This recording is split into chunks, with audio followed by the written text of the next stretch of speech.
Welcome back guys. आज हम class 10th biology के चैप्टर 6 का जो कि है कंट्रोल एंड कोऑर्डिनेशन उसका पार्ट 4 पढ़ेंगे।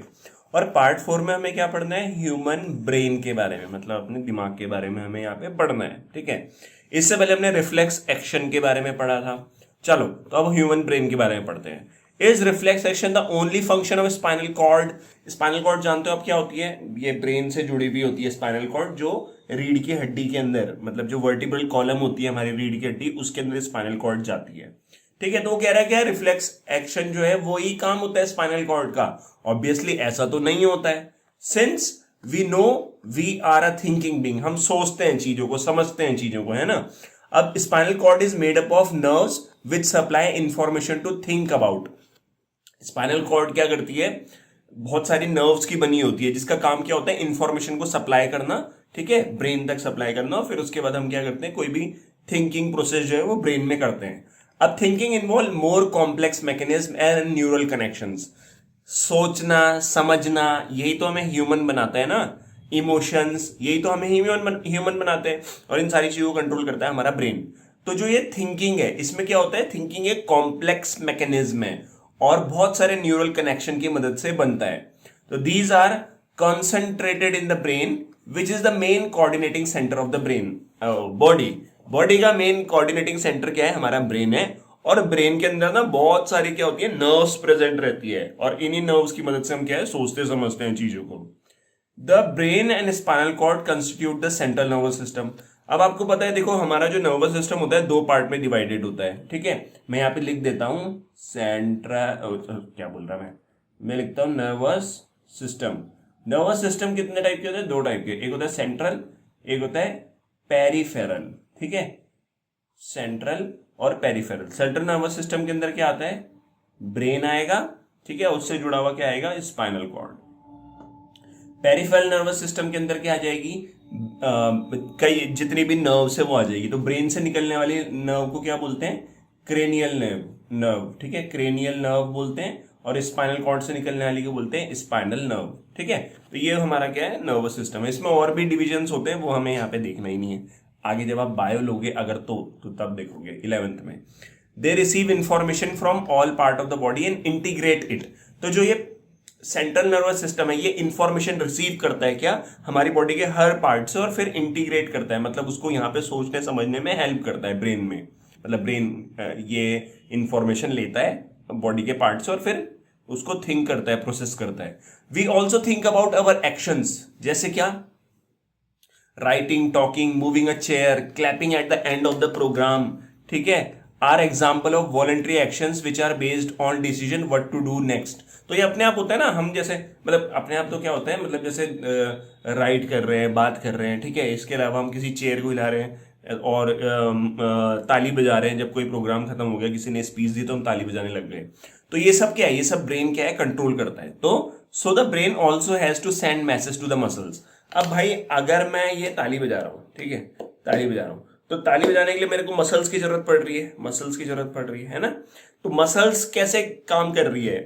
ब्रेन से सिग्नल जा रहा है कहाँ? मसल्स में, और मसल्स कॉन्ट्रैक्ट हो रही, तब मैं क्या कर रहा हूँ? ताली जो है वो बजा पा रहा हूँ। तो this is the second way in which the nerve system communicate with the muscles. अभी तुमने देखा था रिफ्लेक्स एक्शन के बारे में। रिफ्लेक्स एक्शन में भी हमने क्या देखा था कि भाई सबसे पहले किसी गर्म ऑब्जेक्ट को टच किया तो यहाँ से स्पाइनल वो कौन सी नर्व होती है?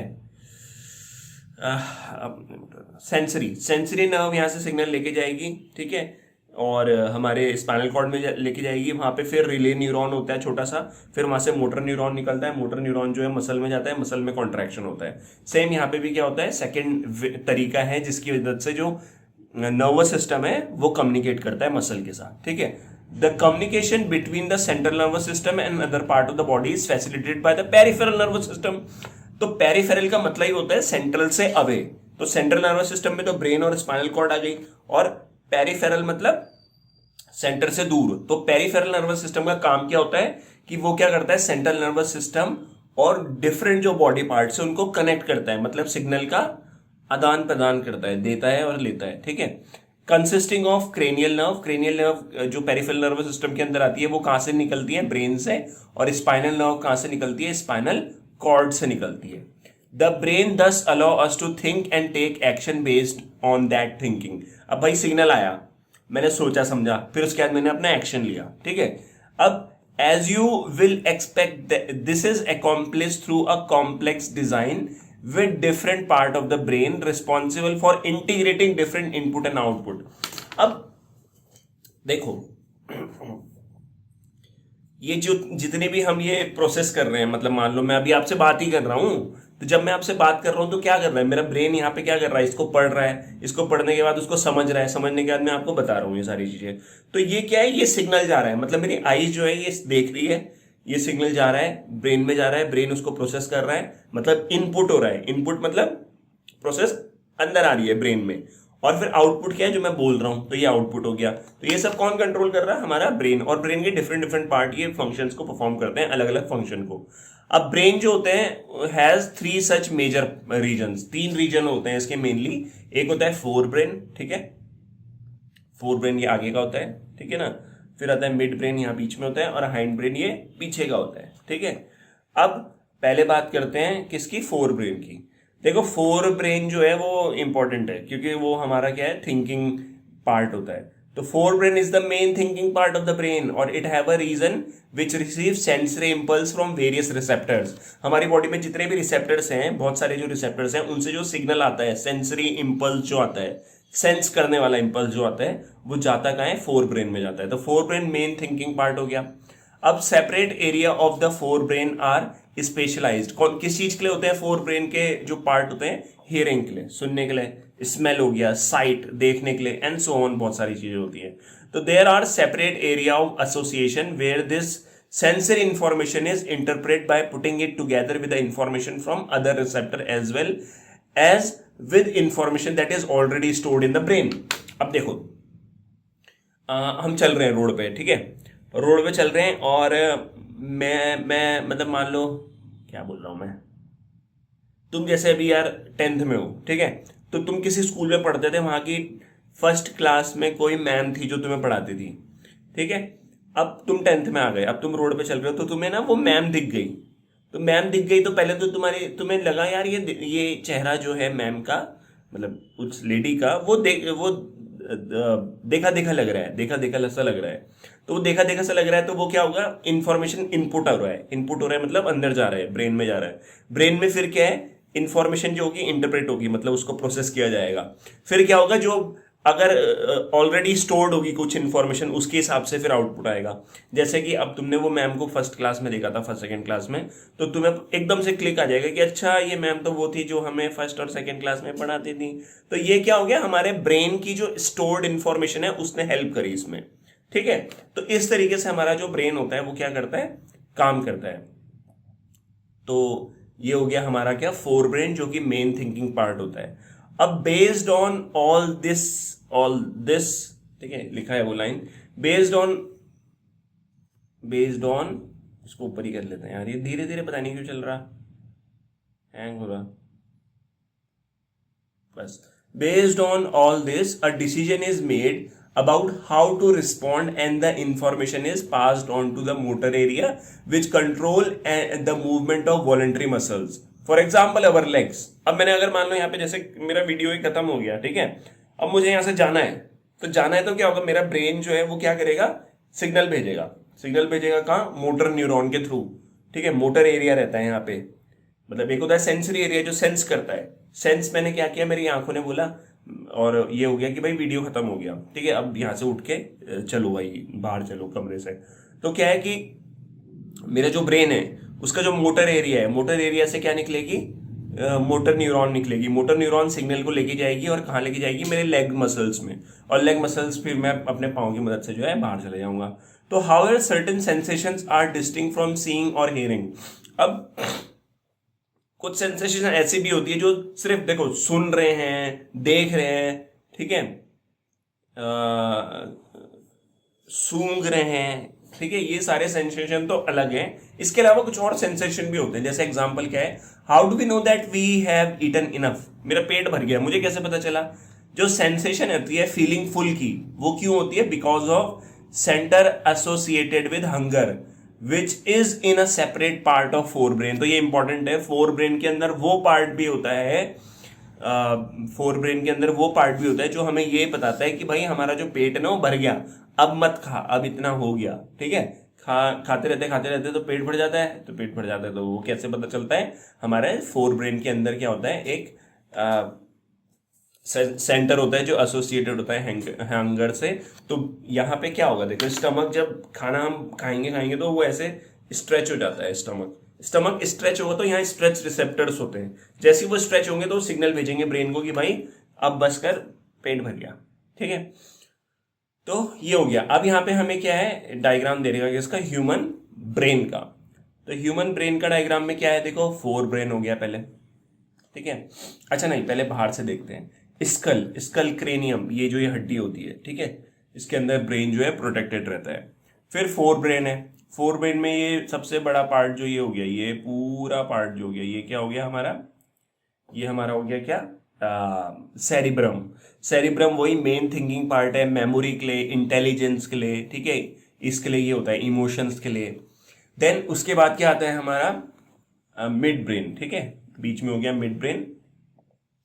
और इसमें आता है ये हाइपोथैलेमस आता है। आपको पता होगा हाइपोथैलेमस जो होती है उससे हार्मोन्स निकलते हैं, ठीक है। ये हाइपोथैलेमस से हार्मोन्स जो निकलते हैं ये पिट्यूटरी में जाते हैं। पिट्यूटरी ग्लैंड नीचे होती है, हाइपोथैलेमस ये ऊपर हो गया, पिट्यूटरी नीचे होती है। तो हाइपोथैलेमस से हार्मोन निकलता है, पिट्यूटरी ग्लैंड में जाता है, और पिट्यूटरी ग्लैंड से भी फिर हार्मोन्स को रिलीज कराता है, ठीक है। क्या बोल रहा हूं मैं, हाइपोथैलेमस से जो हार्मोन निकलते हैं वो पिट्यूटरी में जाते हैं, पिट्यूटरी में जाने के बाद वो पिट्यूटरी से भी हार्मोन्स को रिलीज कराते हैं। हाइपोथैलेमस जो होता है वो हमारी बॉडी के टेम्परेचर को कंट्रोल करता है। तो ये वाली लाइन ध्यान रखना भाई, ठीक है। अब देखो, इसको मास्टर ग्लैंड भी बोलते हैं पिट्यूटरी ग्लैंड को, क्योंकि पिट्यूटरी ग्लैंड से जो हार्मोन्स निकलते हैं वो हमारी बॉडी के बहुत सारे पार्ट्स को कंट्रोल करते हैं। अब आता है हाइंड ब्रेन। तो हाइंड ब्रेन में क्या है, पॉन्स होता है, मेड्यूला होता है और सेरिबेलम होता है, ठीक है। इन सबको अभी हम पढ़ेंगे। और देखो ये ब्रेन से जुड़ा हुआ क्या है, स्पाइनल कॉर्ड जुड़ी हुई है, और ये स्पाइनल कॉर्ड ऐसे नीचे जाती है, हमारी रीढ़ की हड्डी जो होती है उसके अंदर ये स्पाइनल कॉर्ड चली जाती है इस तरीके से। तो ये ब्रेन का पार्ट हो गया है, ठीक है। अब हमें इनके फंक्शन को देखना है। तो अभी हमने फोर ब्रेन के बारे में तो देख लिया था, अब हम आगे देखते हैं। तो study the label diagram of the human brain, ये हमने स्टडी कर लिया, ठीक है। तो study the label diagram of human brain. तो we have seen that different part हमने देखे जिसके स्पेसिफिक फंक्शन होते हैं। फंक्शन तो अभी हम देखेंगे। Can we find out the function of each part? Yes obviously. Let us took at the other use of word reflex that we have talked about in introduction. या तो reflex word का मतलब हमने क्या पढ़ा था, रिफ्लेक्स मतलब sudden action जो होता है, ठीक है। तो our mouth water when we see food we like without our meaning to। अब मैंने कोई ऐसा खाना देख लिया जो मुझे बहुत पसंद है, ठीक है, तो देख लिया, तो मैंने देखा तो मेरे मुंह में पानी आ गया, ठीक है, मेरे मुंह में पानी आ गया, तो मैंने तो कंट्रोल किया नहीं, वो अपने आप पानी आया। आवर हार्ट बीट, हमारी हार्ट बीट करती रहती है बिना सोचे, हम सोचते थोड़े ना उसके लिए, वो तो अपने आप काम करता है। In fact we can not control these action easily by thinking about them even if we want to do. अगर हम चाहें भी रोकना तो इसे नहीं रोक सकते, अपने आप काम करता है। तो do we have to think about और रिमेंबर टू ब्रीथ और डाइजेस्ट द फूड। भाई सांस भी अपने आप हम लेते हैं, ठीक है, डाइजेशन भी हमारी बॉडी में अपने आप होता है। So in between the reflex simple reflex action like change in the size of the pupil and the thought out action such as moving a chair, there is another set of muscles movement over which we do not have any thinking control। देखो हमारी body के अंदर दो type की movements होती है, एक होता है वॉलेंट्री, एक होता है इनवॉलेंट्री।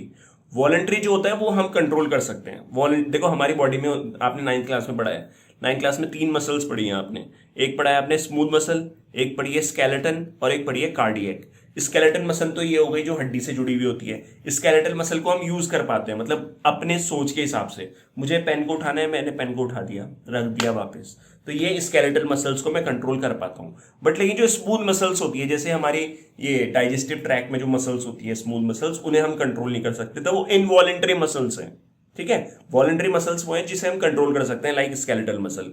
स्मूथ मसल वो है जिसे हम कंट्रोल नहीं कर सकते, लाइक उन्हें क्या बोलते हैं, इनवॉलेंट्री मसल्स, ठीक है। और हार्ट की मसल जो होती है कार्डियक मसल, वो भी इनवॉलेंट्री होती है, उसे हम कंट्रोल नहीं कर सकते।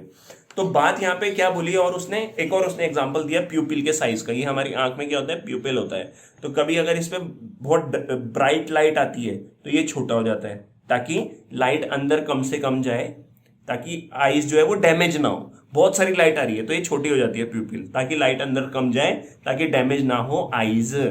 और भाई बहुत लाइट नहीं है, अंधेरा अंधेरा सा है, तो ये डायलेट हो जाती है, प्यूपिल ऐसे बड़ा हो जाता है, ताकि जितनी भी लाइट है वो थोड़ी अंदर आए और हमें अंधेरे में थोड़ा बहुत दिखना शुरू हो जाए। ठीक है, तो ये क्या है, ये भी हम कंट्रोल नहीं कर सकते। इसमें भी जो मसल्स होती है वो इनवॉलेंट्री होती है। तो many of these involuntary actions are controlled by mid brain and hind brain. तो ये जो इनवॉलेंट्री एक्शंस है, कौन कंट्रोल करता है, मिड ब्रेन और हाइंड ब्रेन। फोर ब्रेन क्या करता है, वॉलेंट्री एक्शंस को कंट्रोल करता है। तो all these involuntary action including जैसे ब्लड प्रेशर, अब ब्लड प्रेशर का बढ़ना घटना ये हम कंट्रोल नहीं कर सकते। सेलिवेशन, ब्लड प्रेशर क्या होता है हमने पढ़ा था लाइफ प्रोसेस में। सलाइवा का रिलीज होना, वॉमिटिंग, ठीक है, ये सब कंट्रोल होते हैं किससे, मेड्यूला से, इन हाइंड ब्रेन। इंपॉर्टेंट है, हाइंड ब्रेन के अंदर आता है मेड्यूला। मेड्यूला क्या करता है, ब्लड प्रेशर, सेलिवेशन जो सलाइवा निकलता है, और वॉमिटिंग को कंट्रोल करता है। ठीक है, वॉमिटिंग सेंटर में ये होता है। अब think about activities like, think about, अबे यार ये रुक क्यों नहीं रहा, रुको,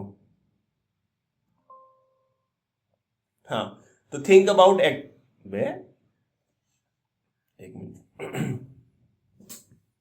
हाँ, think about activities like walking in straight line, हम स्ट्रेट लाइन में चल रहे हैं, ठीक है, और राइडिंग अ बाईसाइकिल, हम बाईसाइकिल जो है वो चला रहे हैं, या picking up a pencil, pencil पकड़ रहे हैं। तो these are possible due to the part of the hind brain. ये सब किस लिए पॉसिबल होता है, हाइंड ब्रेन की वजह से। हाइंड ब्रेन में एक पार्ट होता है जिसे बोलते हैं सेरिबेलम। ठीक है, अब आप एक बात समझो, हम सीधे सीधे चल रहे हैं रोड पे, सीधे सीधे चल रहे हैं, मतलब ऐसे टेढ़े मेढ़े नहीं हो रहे, सीधे सीधे चल रहे हैं। तो ये मतलब स्ट्रेट लाइन में वॉक करने में, हमें बैलेंस तरीके से वॉक करने में कौन हेल्प करता है, सेरिबेलम, जो ये हाइंड ब्रेन का पार्ट होता है, पीछे होता है। ठीक है, जो लोग ज्यादा, ठीक है, तो क्या होता है कि उनका क्या होता है कि वो फिर टेढ़े मेढ़े चलते हैं, टेढ़े मेढ़े चलते हैं। तो टेढ़े मेढ़े क्यों चलते हैं कि जो पीते हैं, नाम नहीं ले रहा मैं, जो वो पीते हैं वो क्या करता है, सेरिबेलम पे इफेक्ट डालता है। तो सेरिबेलम पे इफेक्ट डालता है तो वो सीधे नहीं चलते, फिर रोड पे ऐसे टेढ़ा मेढ़ा चलते हैं, या फिर गिर भी जाते हैं नाली में कुछ कुछ लोग तो। ठीक है, तो it is responsible for precision of voluntary action. तो ये रिस्पॉन्सिबल होते हैं किसी के लिए, प्रिसीजन ऑफ वॉलेंट्री एक्शन, मतलब प्रिसाइज वे में बॉडी जो है वो प्रॉपरली अपना वॉलेंट्री एक्शन करे। And maintaining the posture, posture को मेंटेन रखता है, और balance of the body, body balance के लिए भी जरूरी होता है, इंपॉर्टेंट है। Imagine what would happen if each of these event fail to take place if we were not thinking about it. अब मैं इसके बारे में नहीं सोच रहा हूं, ठीक है, मतलब walking in a straight line, riding a bicycle, become a pencil. So imagine what would happen if each of these events failed to take place if we were not thinking about it. ठीक है, तो इसमें क्या होगा, फिर जो हमारा cerebellum है वो प्रॉपरली क्या है, फंक्शन नहीं कर पाएगा, मतलब हम उसमें उसको वो नहीं कर रहे ना, थिंकिंग नहीं कर रहे हैं वहां पे तब। तो how are these tissues protected. अब ये जो टिश्यूज है, लाइक ब्रेन है, ब्रेन बहुत डेलिकेट है, मतलब ये डैमेज हो सकता है। तो a delicate organ like the brain, which is so important for variety of activities, need to be carefully protected होना चाहिए ये। So this the body is designed so that brain site inside the bony box, bony box cranium जो होता है उसके अंदर होता है हमारा brain। Inside the box the brain is contained in a fluid filled balloon which provide further shock absorption। अब आप समझो, ये होता है ब्रेन, ठीक है, ये हो गया ब्रेन ऐसे करके, और इसके ऊपर हो गई ये, क्या हो गई यार, ये इतना धीरे धीरे क्यों चल रहा, ये हो गई क्या, हड्डी हो गई, ये क्रेनियम हो गई। ठीक है, क्रेनियम और ये जो ब्रेन है इसके बीच में क्या होता है, स्पेस है, वहां पे क्या होता है, मेनिंजेस होती है, मतलब लेयर्स होती है, यहाँ पे दिया नहीं है, 3 मेनिंजेस होती हैं, मतलब लेयर्स होती हैं, 1 2 3 लेयर्स होती हैं। साथ में यहाँ पे क्या होता है, फ्लूइड भी होता है, जिसे बोलते हैं, ये लिखा है ना फ्लूइड फिल्ड, तो ये क्या होता है, फ्लूइड का नाम CSF होता है। CSF मतलब सेरिब्रो, सेरिब्रो मतलब ब्रेन, स्पाइनल मतलब स्पाइनल कॉर्ड, फ्लूइड। तो ये जो फ्लूइड होता है ये ब्रेन के चारों तरफ भी होता है, स्पाइनल कॉर्ड के चारों तरफ भी होता है, और ये करता है, शॉक एब्जॉर्प्शन का काम करता है। ठीक है, किसी ने सिर पे मार दी या गिर गए तो ये शॉक को एब्जॉर्ब कर लेता है, ब्रेन को प्रोटेक्ट करता है। तो if you run your head hand down the middle of your back, you will see hard bumpy structure. तो वो जो बम्पी स्ट्रक्चर है वो क्या है? This is the vertebral column, मतलब जो बैकबोन है वो है जो प्रोटेक्ट करती है किसको? स्पाइनल कॉर्ड को। तो स्पाइनल कॉर्ड को प्रोटेक्ट करने के लिए हमारी रीढ़ की हड्डी है या वर्टिबल कॉलम है, और ब्रेन को प्रोटेक्ट करने के लिए क्रेनियम है। ठीक है, यहां तो हो गया। Okay, how does the nerve tissue causes action? ठीक है, ये भी देख देख ही लेते हैं यार, फिर ये खत्म ही हो जाएगा ना। तो क्या है? How does the nerve tissues causes action? अब आप जानते हो नर्व टिश्यूज प्रॉपरली कैसे काम कर रहे हैं हमारी बॉडी में, और वो एक्शन कैसे दे रहे हैं। आप देखो, इसमें आपको एक चीज समझनी पड़ेगी, न्यूरोमस्कुलर जंक्शन। न्यूरोमस्कुलर जंक्शन शायद हमने पढ़ा भी था अभी पीछे शुरुआत में इस चैप्टर के। न्यूरोमस्कुलर जंक्शन मतलब नर्व और मसल्स का जंक्शन, न्यूरो मस्कुलर जंक्शन। ठीक है, तो so far we have been talking about the nerve tissues के बारे में पढ़ लिया हमने। How it collect information, send it around the body and processes information, making decision based on information and convey decision to muscles for action. तो भाई मैं example ले लेता हूँ इस पूरे को समझाने के लिए कि भाई मुझे क्या करना है, ये पेन को उठाना है। तो पहले मैंने प्रोसेस किया कि मुझे इस पेन को उठाना है, तो ये प्रोसेस हो गया। अब यहां से सिग्नल गया मोटर न्यूरॉन के थ्रू, मसल में गया, फिर कॉन्ट्रैक्शन हुआ, मैंने इसको उठा दिया। ठीक है, और अब मुझे क्या करना है, फिर प्रोसेस होगा और फिर मैं क्या करूंगा, इसकी मदद से इसे लिखना शुरू कर दूंगा पेन से। तो ये सारी चीजें कहां हो रही है? हमारे नर्वस सिस्टम जो है वो कर रहा है। In other words, when the action और movement is to be performed, muscle tissue will do the final job. भाई कहीं पे भी मूवमेंट होनी है, मुझे यहां से चल के दौड़ के जाना है, भाग के जाना है, कहीं पैदल चलना है, या मेरे हाथ को ऐसे मूव कराना है, तो ये सब कौन कर रहा? Muscles. How do animal muscles move? तो देखो क्या होता है, when a nerve impulse reaches the muscle, एक नर्व इंपल्स पहुंची, ये हमारा नर्व बना लेते हैं ऐसे फटाफट से, ये हो गया। ठीक है, ये ऐसे करके बना हुआ था, वो डायग्राम देख लेना है। The muscle fibre must move, तो यहां पे क्या है, ये हो गई हमारी मसल फाइबर। ठीक है, ये हो गई नर्व, ये हो गई मसल फाइबर। ठीक है, मसल फाइबर मतलब मसल सेल। तो how does a muscle cell move? अब ये कैसे मूव करेगी? The simple notion of movement at the cellular level is the muscle cell which will move by changing their shape so that they shorten. अब देखो, जो muscles होती हैं या जो मसल फाइबर होती है, इसकी एक प्रॉपर्टी होती है कि मसल फाइबर जो होती हैं वो अपनी शेप को चेंज कर सकता है। मसल फाइबर क्या कर सकता है? कॉन्ट्रैक्ट और रिलैक्स हो सकता है, मतलब शॉर्टन हो सकता है। जैसे रबड़ है, ये रबड़ भी रखा है यहाँ पे, ये अभी शॉर्टन है। ठीक है, शॉर्टन हो रखा है, इसको मैं अभी खींचूंगा तो ये क्या हो गया? लंबा हो गया, फिर ये वापस अपनी पोजीशन पे आ गया, फिर ऐसे हो गया। तो मसल्स भी क्या करती हैं? ऐसे ही करती है। ठीक है, तो मसल क्या कर रही है? इस तरीके से अपनी शेप को चेंज करती है। अब मसल्स अपनी शेप को चेंज कब करती है? जब उसको सिग्नल मिलता है, किससे? नर्व से। ये नर्व इंपल्स आएगा न्यूरोमस्कुलर जंक्शन, जहां पे ये है, यहां पे पहुंचेगा, और यहां पे फिर ये मसल्स में कॉन्ट्रैक्शन होगा। So the next question is, how do muscle cells change their shape? अब देखो, अगर आप यहां पे जाना चाहते, ये क्वेश्चन दिया है इन्होंने कि मसल सेल्स कैसे अपनी शेप को चेंज करते हैं, तो इसका आंसर है कि जो मसल सेल्स होते हैं उनके अंदर होता है कॉन्ट्रैक्टाइल प्रोटीन। ये क्लास 11th में कॉन्ट्रैक्टाइल प्रोटीन होता है। वो कॉन्ट्रैक्टाइल प्रोटीन जो है हेल्प करता है किसमें? मसल्स की शेप को चेंज करने में।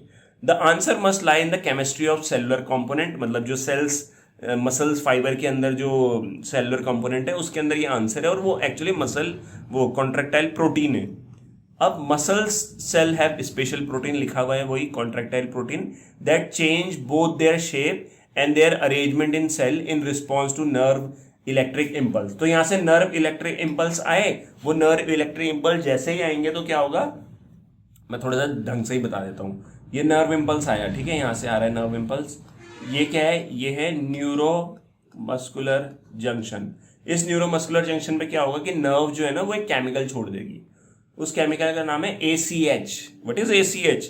ठीक है, मुझे कमेंट करके बताना ये है ACH क्या है, मैं शॉर्ट में लिख रहा हूं। ये ACH क्या करेगा? नर्व से निकलेगा, और नर्व से निकलने के बाद मसल्स में अटैच हो जाएगा, मसल के जो रिसेप्टर होंगे वहां पे अटैच हो जाएगा, और फिर इस वजह से क्या होगा? मसल फाइबर में कॉन्ट्रैक्शन होगा। तो when this happen, new arrangement of these protein give the muscle cell a shortened form। अब ये जो जैसी ये ACH पहुंचेगा तो इसकी वजह से क्या होगा? मसल फाइबर जो होंगे उसमें जो प्रोटीन है वो कॉन्ट्रैक्शन करने में हेल्प करेगा, जिसकी वजह से मसल से शॉर्टन हो जाएंगे। Remember when we talked about muscle tissues in class 9th में पढ़ा था ना हमने, तो there were different kind of muscle, जैसे वॉलेंट्री मसल्स होती है। वॉलेंट्री मसल कौन सी होती है? स्केलेटल मसल, जो हड्डी से जुड़ी होती है। इनवॉलेंट्री मसल कौन सी होती है? जो कि स्मूथ मसल्स होती है, जैसे कि हमारी डाइजेस्टिव ट्रैक की। तो based on what we have discuss so far, what do you think the difference between these would be? तो वॉलेंट्री मसल्स कौन सी होती है? सिंपल सा है डिफरेंस। वॉलेंट्री मसल्स वो होती है जिनको हम डायरेक्टली अपनी सोच से कंट्रोल कर सकते हैं। इनवॉलेंट्री मसल्स होती है जिनको हम सोच के भी, विदाउट मतलब अपना दिमाग लगा के भी उसको कंट्रोल नहीं कर सकते। अब मैंने खाना ऐसे घूट दिया, अब खाना नीचे जा रहा है, मैं उसे रोक थोड़ा ना सकता हूँ, कहीं पे भी नहीं रोक सकता, क्योंकि मैं उन मसल्स को कंट्रोल ही नहीं कर सकता। तो ये हो गया क्या, एक मेजर जो डिफरेंस है इनके बीच में। तो यहां तक हमने देख लिया। अब कोऑर्डिनेशन इन प्लांट हम नेक्स्ट वीडियो में देखेंगे। Thank you so much for watching. ठीक है, प्लीज लाइक से सब्सक्राइब कर देना भाई, और प्लीज शेयर भी कर देना। ठीक है, मिलते हैं एक नए वीडियो में कोऑर्डिनेशन इन प्लांट में। Bye bye.